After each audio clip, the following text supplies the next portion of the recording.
Hi kids, let's start with the poem. झंडा ऊंचा रहे हमारा, झंडे की आत्मकथा। बराबर।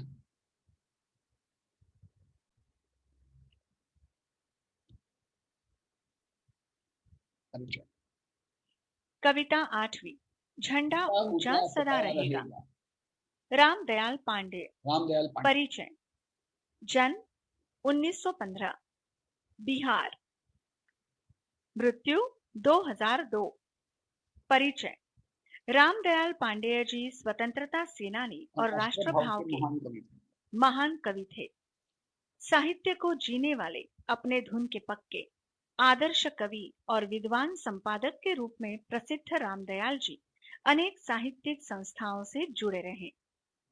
पद्य संबंधी। प्रेरणा गीत। ये प्रेरणा गीत प्रेरणा है। गीत वे प्रेरणा गीत गीत होते उसे कहते हैं जो हमारे दिल में उतरकर हमारी जिंदगी को जूझने, लड़ने की शक्ति और आगे बढ़ने की प्रेरणा दे। ऐसा कोई प्रेरणा गीत आपने सुना है? हर मैदान फतेह। इस कविता में कवि ने अपने देश के झंडे का गौरव गान अलग अलग स्वरूपों में किया। हैं जो हमारे दिलों में उतरकर हमारी जिंदगी को जूझने की शक्ति और आगे बढ़ने की प्रेरणा देते हैं। प्रस्तुत कविता में कवि ने अपने देश के झंडे का गौरवगान विभिन्न स्वरूपों में किया है। झंडा ऊंचा सदा रहेगा।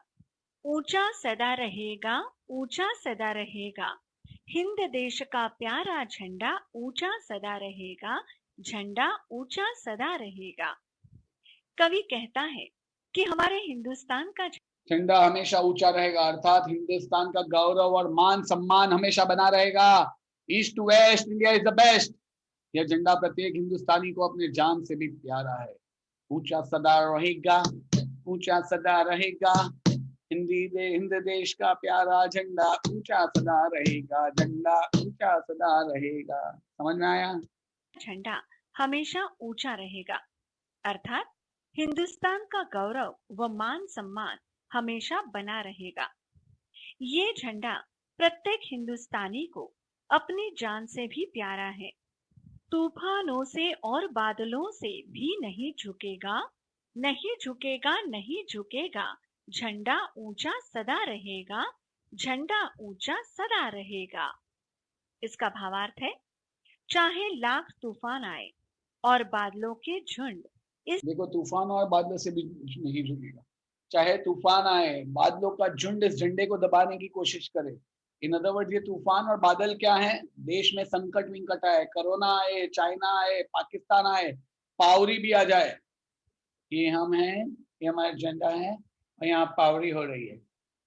ये जो भी आ जाए, जो भी कुछ हो, मगर कवि ने स्पष्ट किया है उस झंडे पर, अर्थात देश के गौरव, आत्मसम्मान और स्वाभिमान पर, हम चाहे कितने भी संकट छा जाएं, मगर हम इन संकटों को लड़ाई करेंगे, हम इन संकटों से लड़ेंगे, मगर झंडे को नीचा नहीं। झंडे को दबाने की कोशिश करे, लेकिन ये झंडा झुकने वाला नहीं है। कवि ने स्पष्ट किया है कि भले ही इस झंडे पर, अर्थात देश के गौरव, आत्मसम्मान व स्वाभिमान पर चहुं ओर संकट छा जाए, किंतु हिंदुस्तान का झंडा इन विपत्तियों के तूफानों को चीर कर और निराशा के बादलों को भेद कर संघर्ष करता हुआ आगे बढ़ता जाएगा। हिंदुस्तान का झंडा सदा ऊंचा ही रहेगा। केसरिया बल भरने वाला, सादा है सच्चाई। हरा रंग है हरी हमारी धरती की अंगड़ाई। और चक्र कहता कि हमारा कदम कभी न रुकेगा। झंडा ऊंचा सदा रहेगा, झंडा ऊंचा सदा रहेगा। इसका मतलब है, हिंदुस्तान का तिरंगा झंडा हिंदुस्तान का तिरंगा झंडा 3 रंगों से बना है और हर एक रंग देशवासियों को एक पॉजिटिव संदेश देता है। केसरिया रंग वीरता और शौर्य का संचार करता है। संचार मीन्स हमें मन में डालता है। यह रंग वीरता के साथ देश के लिए अपने प्राण न्यौछावर करने को कहता है। हरा रंग बताता है हमारे वहाँ एग्रीकल्चर हमेशा सर्वोपरि रहेगा और हमारे वहाँ खेत लहलहाते रहेंगे। हाँ या ना? चक्र कहता है कि हम हमेशा प्रोग्रेसिव रहेंगे, आगे बढ़ेंगे, और सफेद कहता है कि हम हमेशा शांतिपूर्ण ढंग से रहेंगे। हमारा कदम कभी पीछे नहीं झुकेगा, हमारे कदम रुकेंगे नहीं, हम आगे बढ़ेंगे और अपने झंडे को, मान सम्मान को हम कभी कम नहीं होने देंगे। 3 रंगों से बना हुआ है और प्रत्येक रंग देशवासियों को सकारात्मक संदेश देता है। केसरिया रंग वीरता और शौर्य का संचार करने वाला है, संस्कार अर्थात अंदर मन में ये डालने रंग वाला है। हमें वीरता के साथ देश के लिए सदैव प्राण अपने प्राण न्यौछावर करने को तत्पर रहने का संदेश देता है। सफेद रंग सत्य का प्रतीक है, अर्थात हमें अपने देश के प्रति अपना कर्तव्य पूरी सच्चाई व ईमानदारी से निभाना चाहिए। हरा रंग हरियाली व खुशहाली का प्रतीक है, अर्थात हमारा देश धन धान्य से परिपूर्ण है। हरियाली हमारे देश की जान है, क्योंकि हमारा देश कृषि प्रधान देश है। हिंदुस्तान की धरा पर चारों तरफ हरियाली देखकर ऐसा लगता है मानो धरती अंगड़ाई ले रही हो। तिरंगे के मध्य स्थित चक्र हमारे देश की प्रगति को दर्शाता है और ये संदेश देता है कि प्रगति का ये चक्र किसी भी प्रकार की बाधाओं या रुकावटों से रुकने वाला नहीं है। अंगड़ाई लेना यानी कि अंगड़ाई यानी कैसे अंगड़ाई लेना, आप लोग अंगड़ाई लेते हो ना, यहाँ पे अंगड़ाई लेना यानी कि हर पल नया होना। हिंदुस्तान का झंडा सदा ऊंचा ही रहेगा। शान हमारी ये झंडा है, ये अरमान हमारा, ये बल पौरुष है सदियों का, ये बलिदान हमारा। जीवन दीप बनेगा, ये अंधियारा दूर करेगा, झंडा ऊंचा सदा रहेगा। शब्दार्थ: अरमान मतलब लालसा, चाह। पौरुष मतलब पुरुषार्थ, पराक्रम, साहस। मतलब कवि कहता है कि ये झंडा हमारी मान मर्यादा, ये झंडा हमारी मान मर्यादा और प्रतिष्ठा है, हमारा मान सम्मान है, हमारा गुरूर है, यही हमारी चाह है, लालसा है, व्हाट वी विश है। सर मगर मैं कॉफी पीती हूँ, बेटा चाह कॉफी नहीं, चाह यानी कि it's our desire, it's our wish, it's our ambition. ये इतने सदियों से जो हमारे वहां ब्रेवरी हुई है, जो बल, जो स्ट्रेंथ, जो पौरुषत्व, यानी कि जो काम करने की एफिशिएंसी, जो काम करने की परफेक्शन जो है, और हमारा बलिदान भी है, अर्थात स्वतंत्रता की लड़ाई में हमारे जो पुरखों ने जो साहस और पराक्रम किया ना, उसका सिंबल है ये। यादा वो प्रतिष्ठा है और हमारी चाह व लालसा भी यही है। ये सदियों का बल पौरुष और हमारा बलिदान भी है, अर्थात स्वतंत्रता की लड़ाई में हमारे पुरखों के साहस व पराक्रम का परिणाम ये झंडा है। आज ये झंडा यदि आसमान में आज ये झंडा अगर आसमान में स्वतंत्र होकर लहरा रहा है, दैट मींस हमने अंग्रेजों को हटाया और हम इंडिपेंडेंस है, तो सिर्फ और सिर्फ हमारे पुरुषों के पुरुषार्थ के कारण। पुरखों नॉट पुरुषों, पुरखों यानी कि हमारे एंसेस्टर्स, गांधी जी, सुभाष चंद्र बोस, सरदार वल्लभ भाई पटेल, जवाहरलाल नेहरू, भगत सिंह, राजगुरु, सुखदेव, इन सब ने जो पुरुषार्थ बताया, पुरुषार्थ मीन्स कि भाई वो लोग श्रेष्ठ ह्यूमन बीइंग है, ये बताया, अपने पौरुष का अर्थ बताया, और उन्हें जो बलिदान दिया उसके कारण हमें आजादी मिली। आज सदियों का संघर्ष बेकार नहीं जाएगा, हम उस झंडे को हमेशा ऊंचा लहर रहा है, तो वो सिर्फ और सिर्फ हमारे पुरखों के पुरुषार्थ और उनके बलिदान का नतीजा है। सदियों का संघर्ष बेकार नहीं जाएगा। ये झंडा हिंदुस्तान की नव पीढ़ी के लिए, ये झंडा हिंदुस्तान की नव पीढ़ी के लिए जीवन का स्रोत, एक जीवन का सोर्स बन जाएगा। यह झंडा प्रकाश बनकर तुम जो नई पीढ़ी है ना, तुम्हारे जीवन में अंधकार को दूर करेगा, जीवन में आने वाली हर समस्या को हल करने का रास्ता दिखाएगा। ये झंडा ऊंचा रहे, ये हम सबको जीवन का स्रोत बनेगा। ये झंडा प्रकाश बनकर नई पीढ़ी के जीवन के अंधेरों को दूर करेगा, अर्थात जीवन में आने वाली हर समस्या को हल करने का रास्ता दिखाते हुए सदा ऊंचा बना रहेगा। आसमान में लहराए ये बादल में लहराए, जहां जहां जाए ये झंडा, ये बात संदेश संवाद सुनाए। है आज हिंद, ये दुनिया को आजाद करेगा, झंडा ऊंचा सदा रहेगा।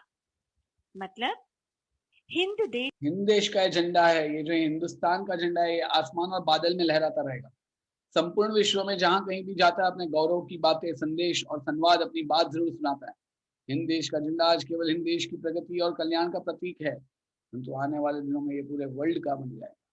देश का झंडा आसमान और बादल में लहराता रहता है। लेकिन दुनिया ये का झंडा संपूर्ण विश्व में जहां कहीं भी जाता है अपने गौरव की बातें, संदेश तथा संवाद जरूर सुनाता है। हिंद देश का झंडा आज केवल देश की हिंद प्रगति और देश की कल्याण का प्रगति प्रतीक नहीं है। व कल्याण का प्रतीक है, परंतु आने वाले समय में अपनी अद्वितीय प्रतिभा का क्षमता के बल पर वो संपूर्ण विश्व को नव सृजन तथा संवाद यानी कि बातचीत, बातचीत करना। ये झंडा हमारे देश की वैल्यूज की बातचीत करता है, हमारे देश की वैल्यूज बताता है। समय में अपनी अद्वितीय बेजोड़ जिसकी तरह कोई ना हो सके वैसा टैलेंट, प्रतिभा और टैलेंट और क्षमता के बल पर, कैपेसिटी के बल पर यह संपूर्ण विश्व को नव सृजन मीन्स न्यू क्रिएशन और मानवता की राह बताएगा, ह्यूमैनिटी की राह बताएगा। विश्व को नए अर्थों में आजादी दिलाकर यही झंडा विश्व गुरु बनेगा।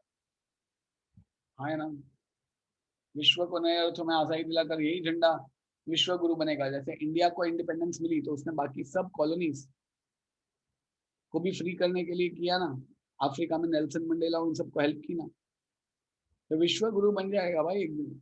हिंदुस्तान का झंडा ऊंचा सदा रहेगा। Any problem? मानवता की राह दिखाएगा। विश्व को नए अर्थों में आजादी दिलाकर यही झंडा विश्व गुरु बनेगा। हिंदुस्तान का झंडा सदा ऊंचा। सदा ही ऊंचा रहेगा। नहीं चाहते हम दुनिया को अपना दास बनाना। हम नहीं चाहते दुनिया को अपना दास बनाना। We don't want to capture anyone's territory. और हम किसी की भी बात, किसी भी मुंह की रोटी छीनना, किसी की फटकार, किसी की बात खा जाना हमें नहीं चाहिए भाई। हम किसी की बात भी नहीं काटेंगे, रोटी भी नहीं, और कोई हमें फटकार भी देगा ना तो वो भी नहीं चलेगा। हम सत्य न्याय के लिए हम हमेशा लहू बहाएंगे यार। झंडा हम हमेशा ऊंचा रखेंगे। नहीं चाहते औरों समझ के में आया? मुंह की बात, रोटी, फटकार खा जाना। हम किसी का क्या नहीं, हम ना किसी की बात यानी किसी की आइडियाज नहीं ले रहे, ना किसी का खाना पीना ले रहे, ना किसी को फटकार, कुछ नहीं। सत्य न्याय के लिए हमारा लहू सदा बहेगा, झंडा ऊंचा सदा रहेगा। सत्य और न्याय के लिए हम खून बहाने के लिए हमेशा रेडी हैं। झंडा ऊंचा हमारा सदा रहेगा। बराबर दास नहीं? मतलब सेवक, गुलाम, लहू मतलब लोहू, रक्त। कवि ने इन पंक्तियों के माध्यम से ये स्पष्ट किया है कि हिंदुस्तान विश्व के अन्य देशों को गुलाम बनाने का सपना नहीं देखता है। हिंदुस्तान दूसरों के मुंह की रोटी, बात व फटकार नहीं खाता है। अर्थात हिंदुस्तान कभी किसी का हक नहीं छीनता है। सत्य और न्याय की लड़ाई में हिंदुस्तान सदा आगे रहा है और आगे रहेगा, चाहे उसके लिए अपने जीवन का बलिदान ही क्यों न देना पड़े। हिंद का हिंदुस्तान झंडा का हमेशा झंडा ऊंचा। सदा ऊंचा ही रहेगा। हम कितने सुख सपने लेकर इसको ठहराते फहराते लहराते हैं। इस झंडे पर हम कितने सुख और सपने लेकर इसको ठहराते हैं, एक जगह ठहराते हैं, फहराते हैं, लहराते हैं। इस झंडे पर मर मिटने के लिए हम कसम से भी खाते हैं। हिंद देश का ये झंडा घर घर में लहरेगा, झंडा ऊंचा सदा रहेगा। मर मिटने की कसम सभी खाते हैं। हिंद देश का ये है झंडा, घर घर घर घर में में लहराएगा। लहरेगा, झंडा ऊंचा सदा रहेगा। समझ मतलब में आया? हिंदुस्तानी अपने मन अपने में मन को अनेकों अनेकों सुनहरे सुनहरे सपने सपने संजोते संजोते हुए हुए इस तिरंगे इस को ठहराते तिरंगे को लहराते ठहराते लहराते फहराते व लहराते हैं। इस झंडे को सदा ऊंचा क्या रखने रखना है, और और हिंदुस्तान की शान हिंदुस्तान को की बरकरार शान को रखने की हम कसम बरकरार खाते हैं। रखने की कसम खाते हैं। हिंदुस्तान का ये झंडा हर देशवासी के घर में लहराएगा। हिंदुस्तान का झंडा सदा ऊंचा ही रहेगा। कवि ने इन पंक्तियों के माध्यम से स्पष्ट किया है कि हिंदुस्तान का प्रत्येक नागरिक अपने देश और तिरंगे से प्यार करता है। अपने देश की शान को बरकरार रखने के लिए वो अपने जीवन का बलिदान देने से भी नहीं कतराएगा। ऊंचा सदा रहेगा, ऊंचा सदा जाओ। रहेगा, हिंद देश का प्यारा झंडा ऊंचा सदा रहेगा, झंडा ऊंचा सदा रहेगा। तूफानों से और बादलों से भी नहीं झुकेगा, नहीं झुकेगा, नहीं झुकेगा। झंडा ऊंचा सदा रहेगा, झंडा ऊंचा सदा रहेगा। केसरिया बल भरने वाला सादा है सच्चाई, हरा रंग है हरी हमारी धरती की अंगड़ाई। और चक्र कहता कि हमारा कदम कभी न रुकेगा, झंडा ऊंचा सदा रहेगा, झंडा ऊंचा रहेगा। शान हमारी ये झंडा है, ये अरमान हमारा, ये बल पौरुष है सदियों का, ये बलिदान हमारा। जीवन दीप बनेगा ये, जीवन दीप बनेगा, ये अंधियार दूर करेगा। झंडा ऊंचा रहेगा, झंडा ऊंचा सदा रहेगा। आसमान में लहराए ये, बादल में लहराए, जहां जहां जाए ये जहां जहां जाए ये झंडा, ये बात संदेश संवाद सुनाए सुनाए सुनाए सुनाए सुनाए है आज हिंद ये दुनिया को आजाद करेगा। झंडा ऊंचा सदा रहेगा, झंडा ऊंचा सदा रहेगा। नहीं चाहते हम दुनिया को अपना दास बनाना, no no never never never, no no never never never. नहीं चाहते औरों के मुंह की बात, रोटी पचकार खजाना, ओ नेवर नेवर नेवर, ओ नेवर नेवर नेवर। सत्य न्याय के लिए हमारा लहू ओ लहू ओ लहू सदा बहेगा, झंडा ऊंचा सदा रहेगा, झंडा ऊंचा सदा रहेगा। समझ में आया बेटा? आया ना? Yes sir. थक गए?